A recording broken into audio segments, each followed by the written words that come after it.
ஜெபம் நேசிக்கிற நல்ல தகப்பனே ஏசப்பா ஆண்டவரே, இந்த நேரத்தில் உம்மை நோக்கி காண செய்த தயவுக்காகவும் கிருபைக்காகவும் நன்றி சுவாமி.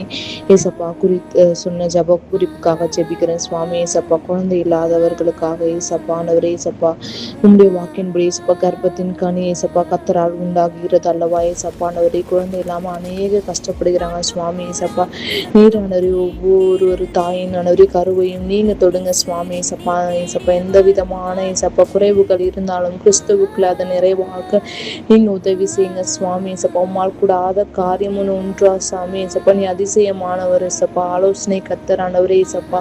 நீ சொன்னால் ஆகும், நீ கட்டளையிட்டால் நிற்கும் அல்லவா தேவனே ஏசப்பா. இந்த நேரத்தில் சுவாமி ஏசப்பா குழந்தை இல்லாம தவிக்கிற ஒவ்வொரு பிள்ளைகளுக்காகவும் ஒவ்வொரு தம்பதியாருக்காகவும் நான் ஜெபிக்கிறேன் சுவாமி. ஏசப்பா நீங்க ஏசப்பா ஒவ்வொருத்தரையும் தொட்டு ஏசப்பா நீங்க ஏசப்பா அந்த கர்ப்பத்தை ஏசப்பா உருவாக்குங்க சுவாமி. ஏசப்பா அதுல ஏசப்பா ஒரு குழந்தை ஏசப்பா வளர நீங்க கிருபை பாராட்டுங்க சுவாமி. ஏசப்பா அவர்கள் அநேக பேரால் கஷ்டப்பட்டிருப்பாருங்க சுவாமி.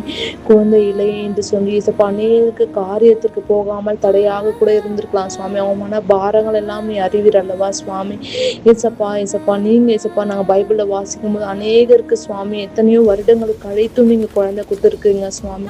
அது போல ஏசப்பா நீங்க ஆண்டவரே குழந்தை பாக்கியத்தை தரப்போற ஒவ்வொரு தயவுக்காகவும் கிருபைக்காகவும் நன்றி சுவாமி. என்னுடைய ஜெபம் ஆண்டவரே அதற்கு தடையாக இருந்தா சுவாமி நீங்க ஏசப்பா என்னுடைய பாவத்தை மன்னித்து சுவாமி. ஏசப்பா அந்த ஏசப்பா ஜெபித்த விண்ணப்பத்திற்காக ஏசப்பா நீங்க ஆம் என்றும் ஆமேன் என்றும் பதில் தரப்போற ஒவ்வொரு தயவுக்காகவும் கிருபைக்காகவும் நன்றி. இயேசு கிறிஸ்துவின் நாமத்தினால் ஜெபித்த நல்ல பிதாவே, ஆமென்.